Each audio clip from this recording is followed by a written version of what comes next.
കോട്ടയത്തെ പോളിംഗ് ശതമാനത്തിലുണ്ടായ കുറവ് ജാതീയ രാഷ്ട്രീയ കണക്കുകൾ വെച്ച് വിലയിരുത്തുകയാണ് മുന്നണികൾ.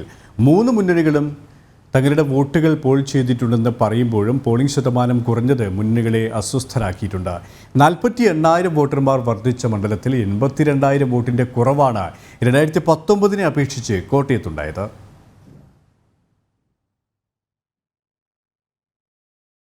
കഴിഞ്ഞ ലോക്സഭാ തെരഞ്ഞെടുപ്പിൽ 75.44% വോട്ട് പോൾ ചെയ്ത കോട്ടയം ലോക്സഭാ മണ്ഡലത്തിൽ ഇക്കുറിയത് 65.6 കുറഞ്ഞു.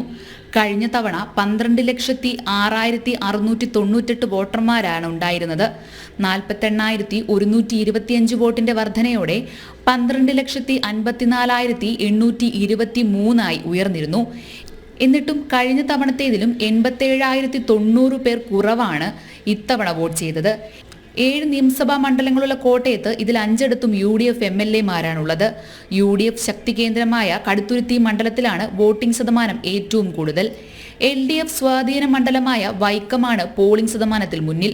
ഇതിൽ LDF-ന് അനുകൂലമെന്ന് ഇടത് നേതാക്കൾ പറയുന്നുണ്ടെങ്കിലും BDJS വോട്ടുടമകൾ കൂടുതലായി പോൾ ചെയ്തതാണ് വൈക്കത്ത് പോളിംഗ് ശതമാനമേറാൻ കാരണമാണെന്നാണ് UDF ക്യാമ്പടക്കം വിലയിരുത്തുന്നത്. കഴിഞ്ഞ തവണ തോമസ് ചാഴിക്കാടൻ 1,00,000-ലധികം വോട്ടിന് ജയിച്ച കോട്ടയത്തെ രാഷ്ട്രീയ സമവാക്യങ്ങൾ അപ്പാടെ മാറിയ ഒരു തിരഞ്ഞെടുപ്പ് കൂടിയായിരുന്നു ഇത്തവണത്തേത്. അതുകൊണ്ട് തന്നെ കഴിഞ്ഞ തിരഞ്ഞെടുപ്പിലെ വോട്ടിംഗ് പാറ്റേണേയല്ല രാഷ്ട്രീയ നിരീക്ഷകർ ഇക്കുറി കോട്ടയത്ത് പ്രതീക്ഷിക്കുന്നത്. കേരള കോൺഗ്രസ് മാണി വിഭാഗം LDF-ലെത്തിയത് മേൽക്കൈ നൽകുമെന്ന് ഇടതുമുന്നണി പ്രതീക്ഷിക്കുന്നുണ്ട്.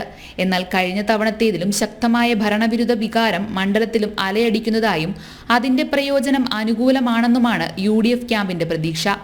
വിദേശത്തേക്ക് കുടിയേറപ്പെട്ട 75,000-ഓളം പേരുണ്ടെന്നും അവരുടെ അസാന്നിധ്യവും പോളിംഗ് ശതമാനം കുറയാൻ കാരണമായതായാണ് UDF ചൂണ്ടിക്കാട്ടുന്നത്. ഇത്തരക്കാരിൽ ബഹുഭൂരിഭാഗവും മാണി ഗ്രൂപ്പിന്റെ വോട്ടർമാരാണെന്ന് UDF പറയുന്നു.